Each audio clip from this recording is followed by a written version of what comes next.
Hello नमस्कार दोस्तों, कैसे हैं आप लोग। मैं मुकेश प्रियदर्शी आप लोगों का ज्ञान पिपांशु क्लासेस में हार्दिक स्वागत करता हूं। हम लोग आज नया चैप्टर शुरुआत करेंगे साइंस, जिसमें हम लोग आज पहले साइंस के विषय में जानेंगे, उसके बारे में इसका सिलेबस भी जानेंगे कि क्या कौन कौन सा चैप्टर इसमें हम पढ़ेंगे। ठीक है, तो सबसे पहले हम लोग स्टार्ट करते हैं आज साइंस। ठीक है, विज्ञान। साइंस शब्द, ठीक है, साइंस शब्द लैटिन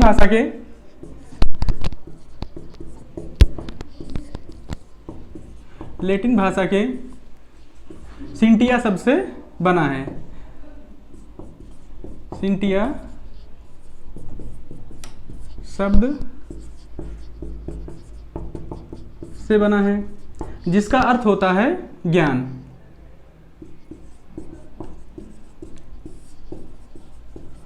जिसका अर्थ होता है ज्ञान। प्यारे बच्चों, आप लोग एक काम करिएगा कि हम लोग जैसे जैसे पढ़ते चलेंगे, आप लोग कलम और कॉपी लेकर बैठिएगा, साथ साथ आप लोग अच्छा सा नोट्स भी बनाते चलेंगे। ठीक है, इन फ्यूचर आप लोग को ये नोट्स बहुत ही काम आएगा। ठीक है, तो हम लोग ये जान लिए कि विज्ञान शब्द की उत्पत्ति जो हुई है सिंटिया शब्द से हुई है, जिसका अर्थ होता है ज्ञान। ठीक है, जिसका अर्थ होता है ज्ञान। अब हम लोग सबसे पहले सिलेबस जान लेते हैं। ठीक है, हम लोग को विज्ञान में पढ़ना क्या है। विज्ञान के आप लोग जानते हैं कि 3 भाग होते हैं, बायोलॉजी, ठीक है, केमिस्ट्री और फिजिक्स।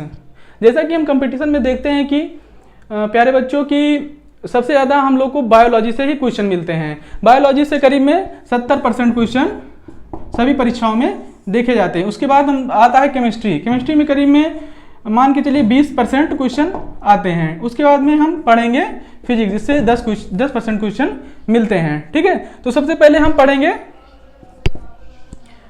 बायोलॉजी। ठीक है, तो हम लोग सबसे पहले पढ़ेंगे बायोलॉजी। ठीक है, आइए हम लोग देखते हैं सिलेबस। ठीक है, आज हम लोग पहले सिलेबस जान लेते हैं। ठीक है, सिलेबस आप लोग साथ साथ नोट कर लीजिएगा। ठीक है, हम लोग को पढ़ना क्या क्या है।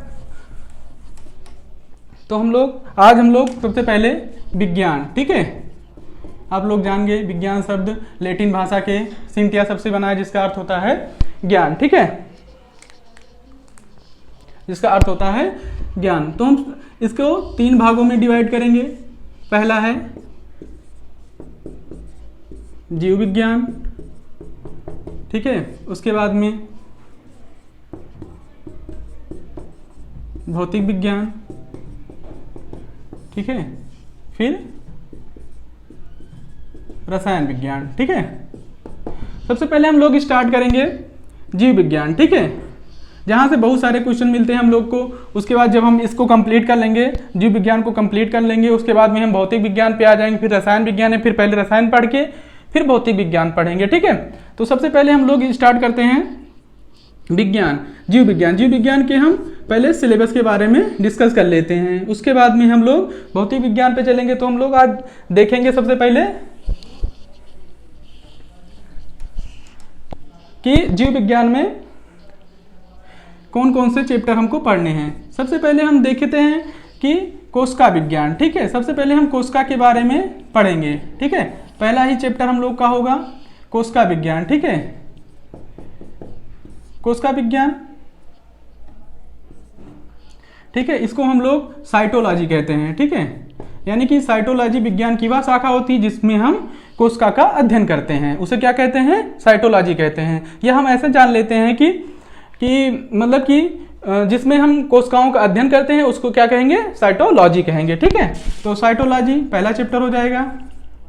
ठीक है, दूसरा चैप्टर हम देखते हैं, इसमें आ जाएगा पाचन। ठीक है, यानी हम जो लोग खाते हैं, ठीक है, उसका पाचन कैसे होता है, या हम पाचन की डिफिनेशन बताएं तो ऐसे कहेंगे कि जटिल भोज्य पदार्थों को जल और एंजाइम की उपस्थिति में सरल भोज्य पदार्थों में बदलने की क्रिया जो होती है वही डाइजेशन होती है। ठीक है, अब तीसरा हम लोग देखेंगे, तीसरा हम देखते हैं रुधिर, ठीक है, परिसंचरण तंत्र। ठीक है, संचरण तंत्र, ठीक है, यानी ब्लड सर्कुलेटरी सिस्टम। ठीक है, उसके बाद में हम चौथा देखेंगे श्वसन। ठीक है, श्वसन, ठीक है, रिस्पिरेटरी सिस्टम। ठीक, उसके बाद में हम पचवा आ जाएंगे, उत्सर्जन तंत्र, ठीक है, हमारे शरीर में जो अपशिष्ट पदार्थ या जो खतरनाक पदार्थ बढ़ते हैं उनको हम शरीर से बाहर कैसे निकालें, ठीक है, उसे क्या कहेंगे, उत्सर्जन तंत्र। ठीक है, अब हम पहले देखें, पहला चैप्टर हमको पढ़ना है कोशिका विज्ञान, ठीक है, उसके बाद में पाचन पढ़ना है, फिर रुधिर परिसंचरण तंत्र पढ़ना है, फिर श्वसन पढ़ना है, फिर उत्सर्जन तंत्र पढ़ना है। ठीक है, इसके बाद हम आएंगे नेक्स्ट चैप्टर पे। ठीक है, छठवां चैप्टर हम लोग का होगा कंकाल, ठीक है, जिसे हम स्केलेटन सिस्टम कहते हैं कि कंकाल, ठीक है, कंकाल। उसके बाद सतवा आ जाएंगे हम लोग तंत्रिका तंत्र, ठीक है, तंत्रिका तंत्र। उसके बाद में आ जाएंगे हम लोग अठवा आ जाएंगे हम पोषण। पोषण में ही हम लोग, ठीक है, इसमें हम लोग कार्बोहाइड्रेट, प्रोटीन, ठीक है, एंजाइम, वसा आदि के बारे में, साथ साथ इसमें हम लोग विटामिन्स के बारे में पढ़ लेंगे। ठीक है, विटामिन्स के बारे में पढ़ लेंगे। इसमें विटामिन्स में दो प्रकार के, ठीक है, वसा में घुलनशील विटामिन, वसा में घुलनशील विटामिन, और उसके बाद में जल में घुलनशील विटामिन, दोनों को देख लेंगे। ठीक है, इसमें हम लोग देखेंगे ए, डी, ई के, ठीक है, उसके बाद में जल में बी और सी। ठीक है, यहाँ से भी बहुत सारे क्वेश्चन आते हैं, ज़्यादा से ज़्यादा क्वेश्चन यहीं से पूछे जाते हैं। कभी कभी पूछ लिया जाता है कि विटामिन ए का नाम क्या है, विटामिन सी का नाम क्या है, विटामिन ई का नाम क्या है, विटामिन के का नाम क्या है।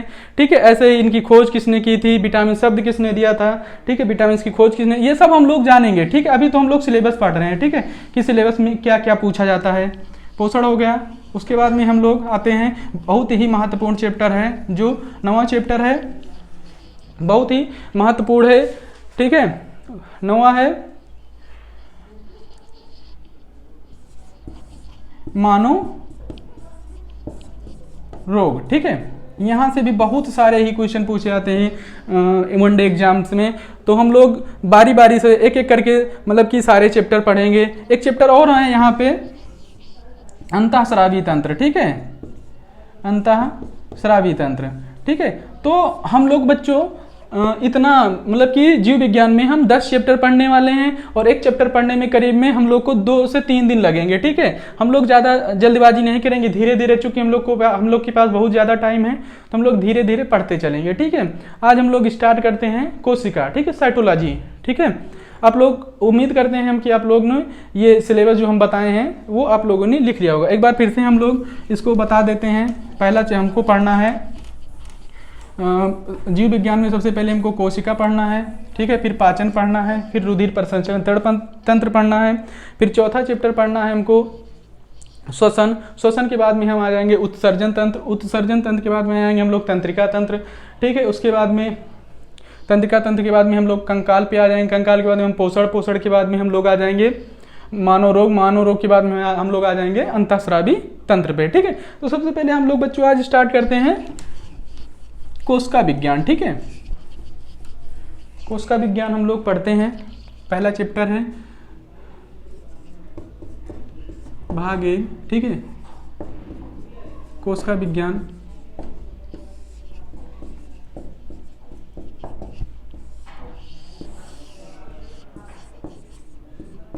इसे हम लोग साइटोलॉजी कहते हैं। ठीक है, अगर इसकी डिफिनेशन हम लोग बताएं तो हम लोग कहेंगे विज्ञान की वह शाखा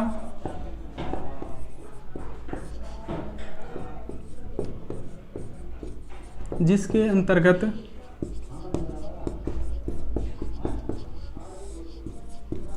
हम कोशिकाओं का क्या करते हैं, अध्ययन करते हैं। ठीक है, उसे क्या बोलेंगे हम लोग, साइटोलॉजी कहेंगे। ठीक है प्यारे बच्चों, उम्मीद है आप लोग साथ साथ लिखते चलेंगे। ठीक है, तो हम लोग ने जान लिया कि साइटोलॉजी क्या है, विज्ञान की वह शाखा जिसके अंतर्गत हम कोशिकाओं का अध्ययन करते हैं। अब हम लोग देखेंगे कोशिका होती क्या है। ठीक है,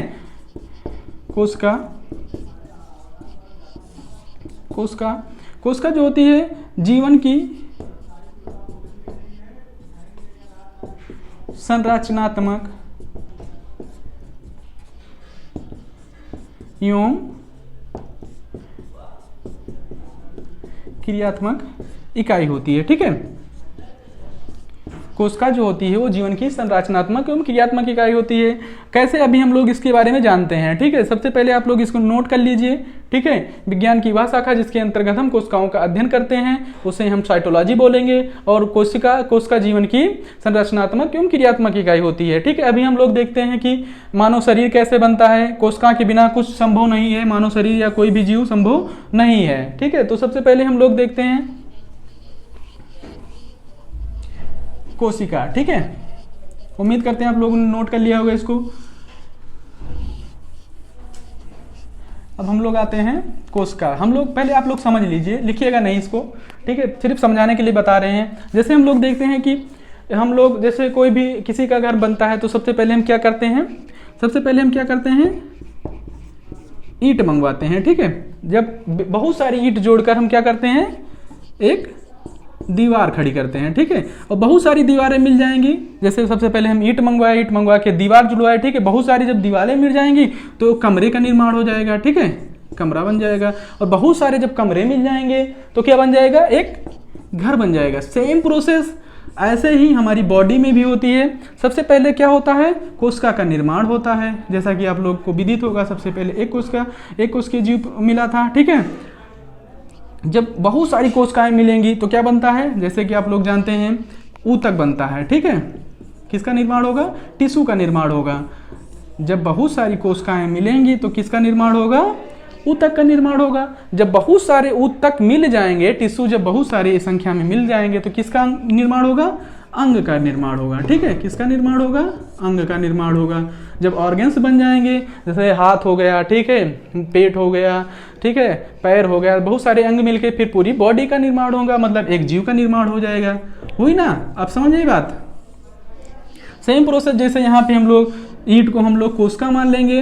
ठीक है, दीवार को हम लोग ऊतक मान लेंगे, कमरे को हम लोग अंग मान लेंगे, और घर को क्या मान लेंगे, पूरा जीव मान लेंगे। प्यारे बच्चों, समझ में आया होगा इतनी बात। ठीक है, अब हम लोग देखते हैं कि कोशिका की खोज सबसे पहले किसने की। ठीक है, तो कोशिका की खोज सबसे पहले एक वैज्ञानिक होते हैं जिनका नाम है रॉबर्ट हुक।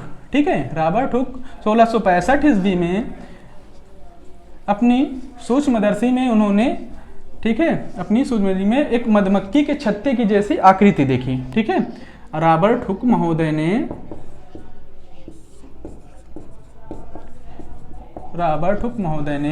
सन 1965 में 1665 में अपने सूक्ष्मदर्शी में मधुमक्खी की छत्ते की जैसी एक आकृति देखी। कैसी आकृति देखी, मधुमक्खी के छत्ते की जैसी आकृति देखी। ठीक है, और इसका नाम क्या दे दिया, कोसा। ठीक है, इसका वर्णन इन्होंने अपनी पुस्तक, ठीक है, इनकी एक पुस्तक है जिसका वर्णन इन्होंने माइक्रोग्राफिया में किया। ठीक है, इसका वर्णन माइक्रोग्राफिया यानी कि अपनी पुस्तक में इसका वर्णन किया था। तो प्यारे बच्चों, कभी कभी पूछता है कि रॉबर्ट हुक ने कोशिका का वर्णन अपनी किस बुक में किया है, तो आप लोग उत्तर देंगे माइक्रोग्राफिया। ठीक है, इतना समझ में आया। ठीक है, और एक चीज यहीं पे जान लीजिए, इन्होंने मृत कोशिका की खोज की थी, ना कि जीवित कोशिका की। ठीक है, तो रॉबर्ट हुक महोदय ने मृत कोशिका की खोज की थी। ठीक है, तो प्यारे बच्चों, अब आप लोग के मन में ये सवाल जरूर उठ रहा होगा कि जीवित कोशिका की खोज किसने की। इन्हीं के 1665 के 5 या 6 साल बाद, इन्हीं की 1672 में, ठीक है, 1672 का समय आता है और आते हैं एक वैज्ञानिक एंटोनी लीवेनहॉक। ठीक है, 1674 ईस्वी में आते हैं एक वैज्ञानिक एंटोनी लीवेनहॉक। ठीक है, एंटोनी लीवेनहॉक, और इन्होंने जीवित कोशिका की खोज की। ठीक है, इन्होंने क्या किया, जीवित कोशिका की खोज की। ठीक है, और यहीं पे आप लोग स्टार लगा के, बहुत ही इंपॉर्टेंट है, पूछा जाता है कि कोशिका का सिद्धांत किसने दिया। ठीक है, तो 2 वैज्ञानिक थे, इनको हम ऐसे याद कर सकते हैं, एस और एस। ठीक है, स्लाइडन एवं स्वान। ठीक है, स्लाइडन एवं स्वान नामक 2 वैज्ञानिकों ने कोशिका सिद्धांत दिया था, ठीक है। ऐसे हम याद कर सकते हैं एस एस, ठीक है, स्लाइडन एवं स्वान, इन्होंने क्या किया था, कोस्का का सिद्धांत बताया था, ठीक है, कोस्का का सिद्धांत बताया था। उम्मीद करते हैं प्यारे बच्चों इतना आप लोग को समझ में आया होगा, ठीक है। कोई भी दिक्कत होगी तो कमेंट में आप लोग कमेंट करके पूछ सकते हैं, ठीक है, कि सर ये हमको समझ में नहीं आया है, ठीक है, हम लोग दोबारा बताने की कोशिश करेंगे। अब हम लोग देखते हैं, ठीक है, अब हम लोग आ जाते हैं कि जीव कितने प्रकार, कैसी कैसी कोशिकाओं से मिलकर बने होते हैं। तो हम लोग, आप लोग सब लोग जानते होंगे, बचपन से पढ़ते चले गए कि जीव दो प्रकार से बने होते हैं, कोशिकाओं से मिलकर बने होते हैं, ठीक है, एक कोशिकीय जीव, ठीक है, और बहुकोशिकीय जीव, ठीक है। एक कोशिकीय जीव में हम लोग देखते हैं अपना अमीबा हो जाएगा। बहुकोशिकीय में बहुत सारे एग्जाम्पल इसके हैं, ठीक है, जैसे मनुष्य, हम लोग ही हो गए, मनुष्य हो गया, ठीक है, बहुत सारे एग्जाम्पल हैं, ठीक है इसके। उसके बाद में हम लोग आते हैं कोशिका। अब हम लोग मेन पॉइंट जो पढ़ रहे हैं उसके बारे में हम लोग अच्छे से जानकारी करेंगे, ठीक है। प्यारे बच्चों हम लोग सिलेबस जान लिए, ठीक है, पहले बच्चों हम लोग सिलेबस जान लिए। सिलेबस के बाद में हम लोगों ने देखा कि कोशिका जो है, पहला चैप्टर कोशिका में कोशिका या कोशिका विज्ञान किसे कहते हैं ये जान गए। उसके बाद में हम लोगों ने देखा कि कोशिका की खोज कब हुई, किसने की, कैसे की, ठीक है। उसके बाद में हम लोगों ने देख लिया कि जीव कितने प्रकार की कोशिकाओं से मिलकर बने होते हैं। जीव एक प्रकार की कोशिकाओं से मिलकर बने होते हैं और बहुकोशिकीय होते हैं, ठीक है। अब हम लोग आगे देखते हैं सेल, ठीक है। सेल जो होती है ये दो प्रकार से होती है, ठीक है। एक इसमें होता है, पहला पार्ट होता है सुरक्षात्मक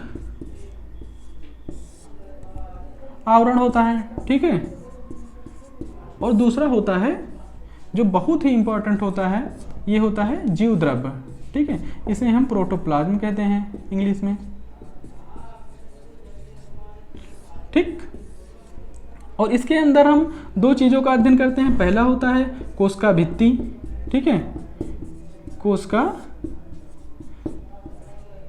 भित्ति, और दूसरा होता है इसमें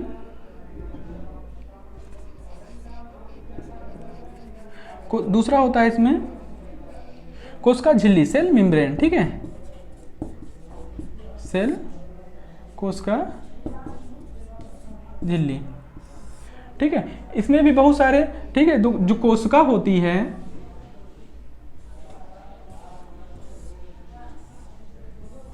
जो कोशिका होती है हमारी बॉडी में, सिर्फ कोशिका भित्ति और कोशिका झिल्ली, इनको छोड़ के जो भी कोशिका का भाग होता है वो क्या कहलाता है, जीव द्रव्य कहलाता है। लेकिन प्यारे बच्चों हम लोग कोशिका भित्ति, कोशिका झिल्ली कल जानेंगे, ठीक है, और नहीं तो ज़्यादा बहुत बड़ी वीडियो हो जाएगी तो आप लोग बोर हो जाएंगे, इसीलिए हम लोग इसके बारे में कल जानेंगे, ठीक है। प्यारे बच्चों अगर इतना कहीं भी कोई भी दिक्कत होगी तो प्यारे बच्चों कमेंट जरूर करिएगा, ठीक है, कोई भी दिक्कत होगी या कहीं भी परेशानी होगी तो कमेंट जरूर करिएगा, ठीक है बच्चों। तो कल मिलते हैं हम लोग। नमस्कार दोस्तों, खुश रहिए, मस्त रहिए।